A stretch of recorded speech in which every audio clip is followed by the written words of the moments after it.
Welcome to True and Unpolished, the podcast, a Cusp culture production. Through this podcast, our intention is to uplift, inspire, and amuse. Let's get authentic. Well, hi there. It's Lydia and Mary. And Mary has a story, and I think her mom stars in this story. I haven't heard it, so we're going to hear it together, everybody. So Mary, take it away. Okay, so yesterday was my mom's birthday, and so I went over there with my 14-year-old daughter, who is very much a typical teenager, and that means that there's a developmental thing going on where not everything, a lot of what I say, maybe 50% of what I say is the wrong thing. Oh my. So the thing that has happened recently is that I have been told that I don't listen and that I interrupt. So I've been told this before, and even a few years ago, I remember I did my word of the year a few years ago was listen, and I really worked on that. Mm-hmm. So, and I think as, and in my work, I listen a lot, and I really have worked on being mindful, and I teach mindfulness, so all of this stuff has been kind of coming up for me recently because my teacher, my 14-year-old daughter, that always, tells me what I need to work on. So that's so nice of her. I know. She really is. She's a giver. She really is a great teacher. And she also is now just doing it more fully, more directly, and slightly more aggressively.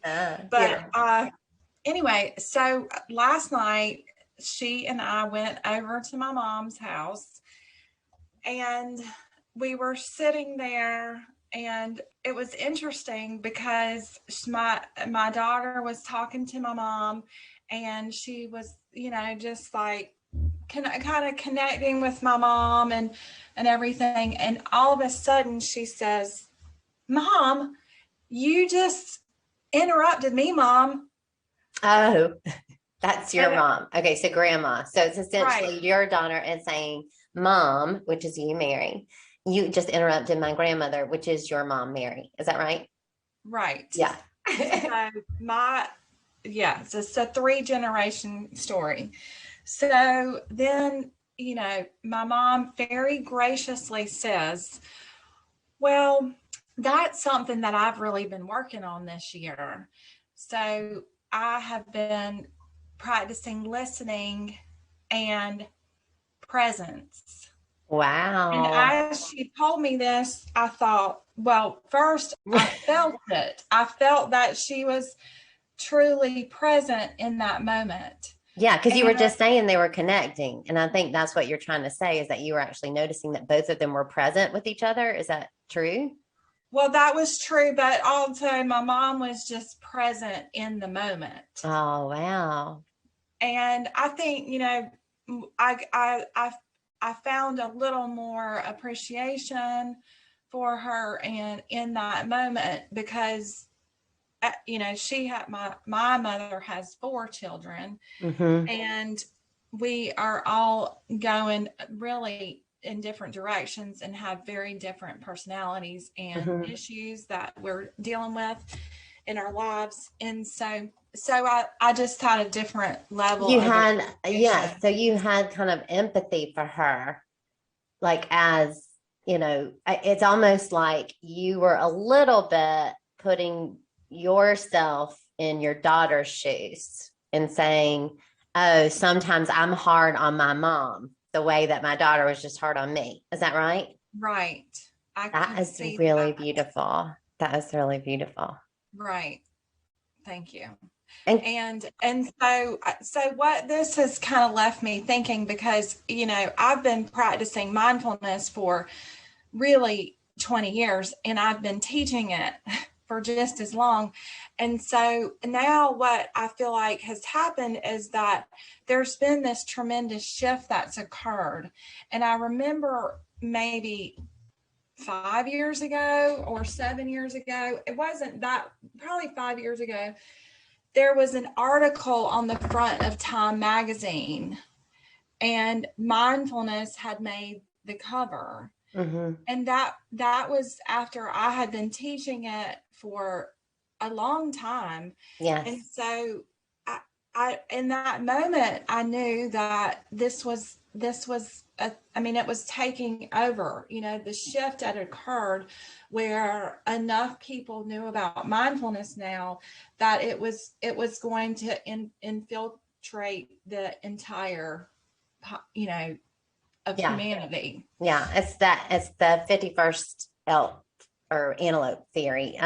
But I also, or 51st monkey, you can use whatever term you want. But I also, so I will say yes. And I will also say that in my experience, my healing work also has been the healing work of people in my family, specifically my parents.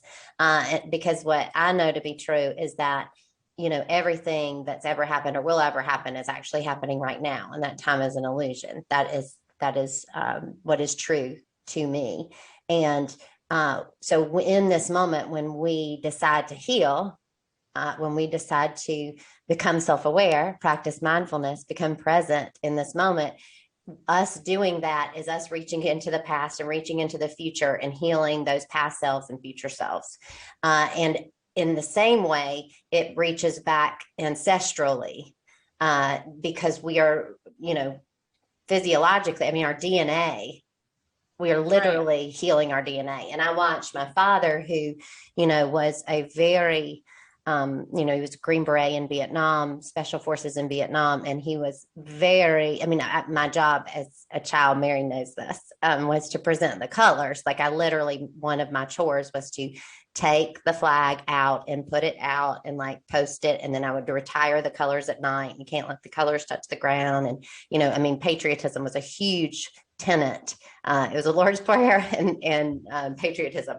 And so all of that to say that he was very pro-war is the wrong way to say it, but he was very willing and believed in war. He just believed in it. He believed in the power of it. You know, he believed that it changed things. And then by the end of his life, you know, he died a complete pacifist. And He did. Yes, he did. He did. And what I noticed is that as I did healing work, I saw shifts in my father, and in my mother too. Yes.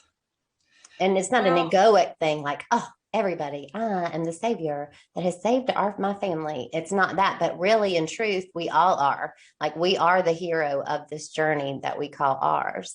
And these people that appear to be our parents, you know, they are, you know, participants in the story of our hero's journey. What were you going to say, Mary?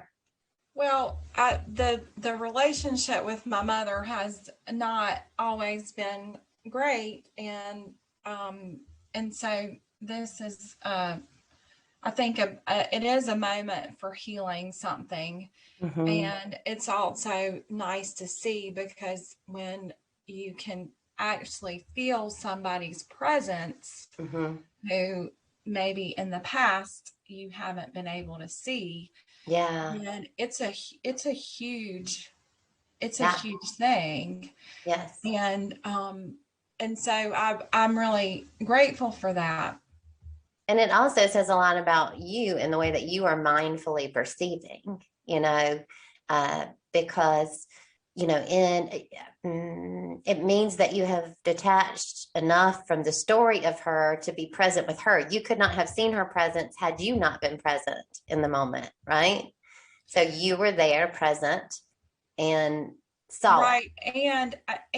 But what else I was seeing was more along the lines of what you were talking about with healing the past and healing the future, because in that moment I was able to explain something that had been with me for a long time, which is another story where it's just, I was watching this show. It was a game show. I don't even know the name of it because it was, it wasn't on very long, but they hooked people up to lie detector tests. And there was this woman on there, and her mother was in the audience, and they said to her, the host said to her, do you think you're a better mother than your mother was? Oh. And I loved this woman's answer, because what she said was yes. And but that wasn't it. I know. Said, keep going. Yes, and I believe my daughter will be a better mother than I am. Yeah, because that's how we're evolving. Yes. And so that really stuck with me. I think my daughter must have been pretty young at the time, and that has definitely been something that has helped me in my parenting, to know that I'm not going to do it perfectly. Right. And but if I do it better than my mom, then she's likely to be able to do it better than me. Yeah. And so I brought that up last night, and we, had this conversation about how my daughter will probably be a better mother than me. And wow, that is beautiful. And it really is an illustration of that reaching into the past and reaching into the future, because you really were, whether consciously or not consciously, what happened in that moment is you were relating your former past self with your teenage daughter. You were switching those two roles, and you were putting your current self in the role of your mom. I mean, it was really, and so it's actually a beautiful way of illustrating that very point. And I think that, yes, we do it. And do we, well, I don't have any daughters, so I have sons. Will they be a better parent than me? Well, I think it works the same way. I think it's easier to see when sometimes when you're the same gender, but it also, well, I've often pondered this gender question, and now we know that gender is a spectrum too, but before I had that understanding, I thought, why would Mary get a daughter and I would get two sons, and what is that about? Right. And what is that? And I mean, right. And I've come up with some good theories as to why that is, but I think that's just a good question in general to sit and ponder for yourself if you are a parent. Will you share your theories? Will I share my theories? Well, I can't, because one of the theories is actually involves, telling some things about my husband, and that aren't mine to share, because I think that it actually has more to do with me marrying someone, like my dad in some ways, and okay. That kind of healing pattern. So it's not your story. Yeah, it's not really my story. So I haven't figured it out yet. But I think that those kinds of questions, those are the kinds of things I love to ponder and go, right. And this? I think there's not, I think there's not one answer either. It's no, right. I don't think so. Absolutely not. Layered. Yeah. And, it's interwoven. I think the metaphor of a spider's web is what we're kind of talking about today, because that the healing that happens in these close personal relationships and the relationships between parent and child is so going to affect the other relationships in my life. Oh yeah. I mean, it's foundational. Right. Primary first.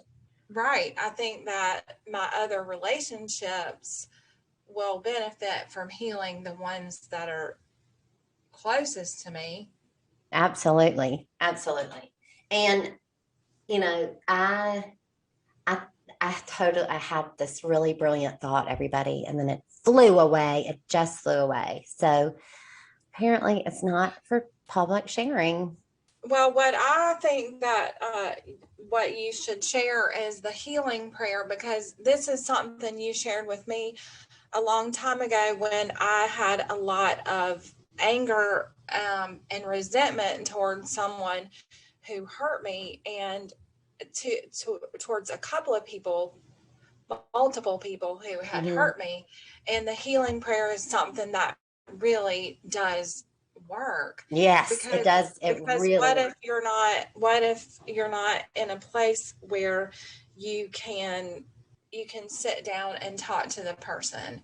Yes. You may never be in a place where you can sit down and to talk to the person, either because the relationship is so destructive or painful or abusive, or no, the person's no longer here, or whatever the reason.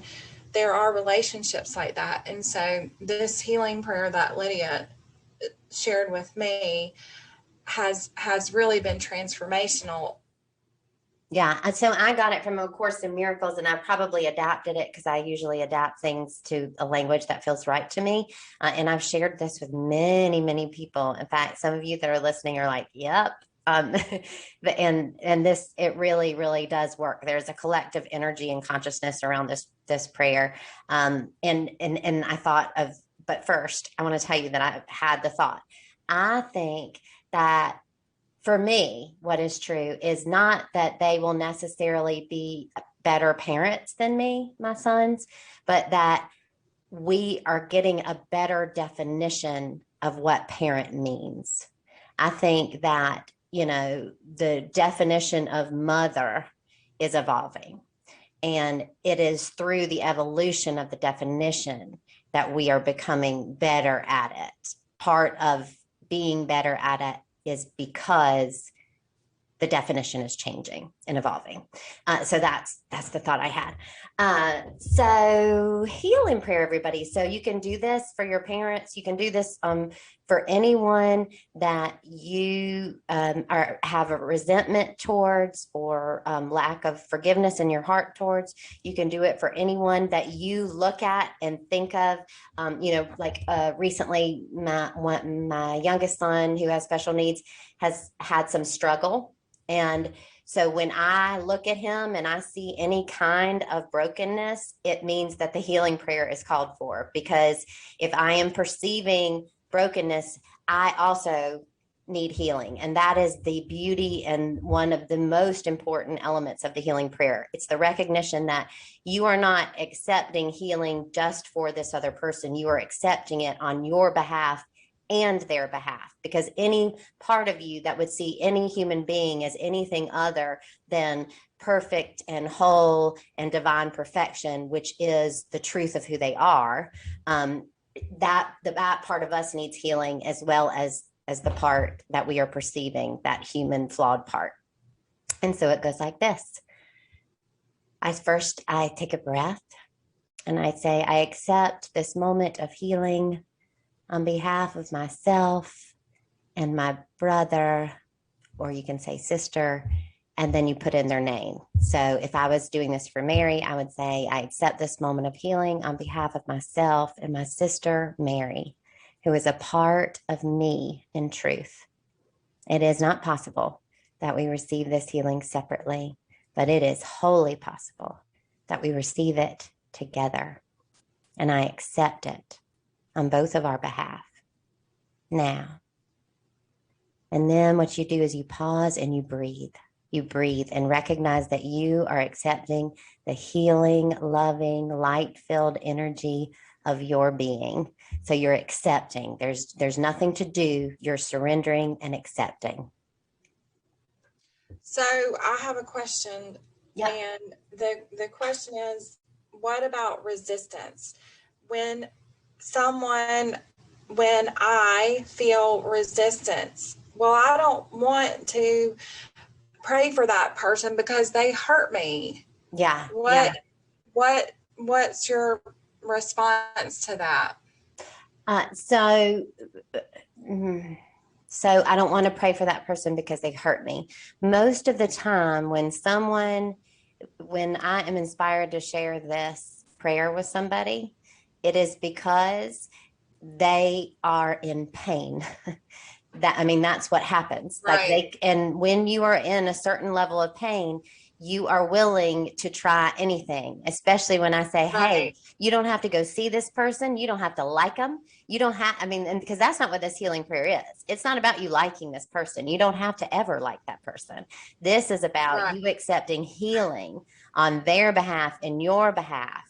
And because in truth, the two of you are one. And here's the thing, this is what happens. We look at somebody and we think, and we feel pain and we think they're doing it to us, but they are not. It is what we are believing about them as we look at them that is causing us pain, because in truth, we are all connected. And so it is actually insane for us to hate another human being. That's why hate feels bad. Hate always feels bad.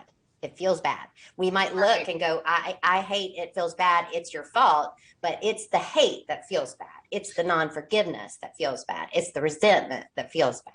So it's about what dragon we want to feed. Yes. Do we want to feed the hateful dragon, or do we want to feed the one of love and forgiveness? That's right. And in every moment we have a choice. And that's right.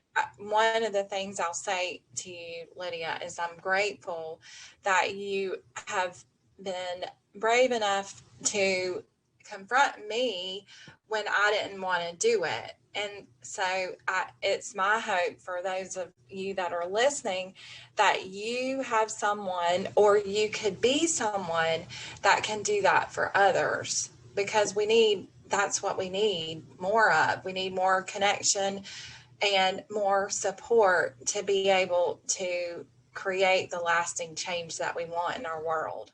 That's right. And we all want a lasting change in our world. I think no matter what you agree, what you believe about what's going on right now, we all want lasting change. And the way to lasting change is that. That's beautiful, Mary. That's exactly right. And I'll just share one more thing, because we've been talking about our kids. I do what is called prayer. I call it prayer ninja. And so when my boys are asleep, I will go do the healing prayer, because they have zero resistance to it then. Because if I am with you when I'm doing the healing prayer, I put my hand on you. So I lay hands on my children or with someone that I'm praying with and doing this healing prayer for.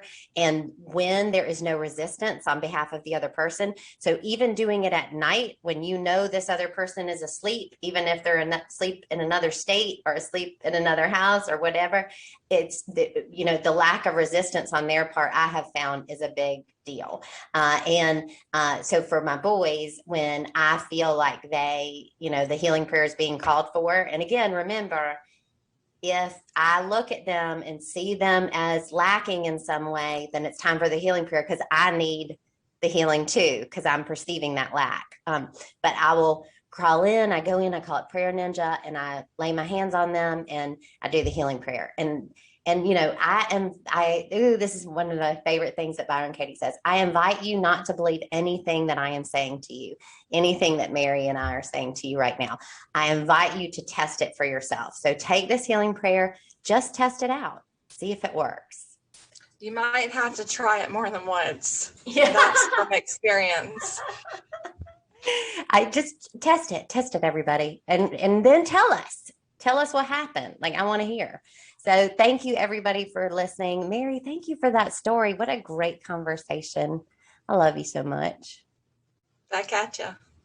You have been listening to True and Unpolished, the podcast. Let's see what happens next.